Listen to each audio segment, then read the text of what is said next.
Attachée derrière le volant de son taxi, Nisrine s'élance dans les embouteillages d'Amman. Cette veuve de 31 ans, ancienne infirmière et mère de 3 enfants, travaille 10 heures par jour transportant des clients aux 4 coins de la capitale jordanienne. Un défi aux habitudes conservatrices du pays. Les gens ne me regardent pas tous de la même façon. Certains dans la rue m'encouragent quand ils me voient derrière le volant. Ils me disent que je suis un exemple. Et d'autres ont cette culture de la honte. Ils me disent « c'est un travail d'homme, tu dois rester chez toi ». Mais non, je ne dois pas rester chez moi. Nisrine est l'un des taxis roses, ces véhicules conduits par des femmes pour les femmes.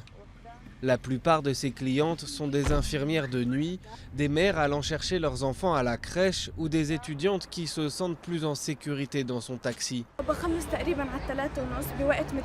Je termine les cours autour de 15h30 et comme c'est l'hiver, il fait nuit tôt et je préfère utiliser les taxis roses quand il est tard.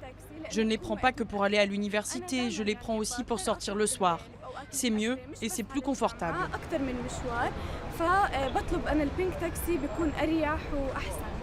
Les femmes peuvent commander un taxi rose grâce à une application mobile, un service déjà testé au Caire et officiellement lancé cette année à Amman le jour de la fête des mères. On a commencé avec 5 voitures et maintenant nous avons 10. Ces voitures sont conduites par des femmes pour notre clientèle féminine. Et la plupart d'entre elles sont des femmes qui terminent tard le travail, comme les infirmières.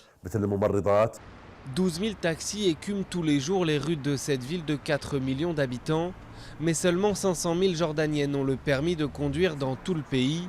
C'est 20% du nombre total de conducteurs, une statistique que les taxis roses espèrent changer.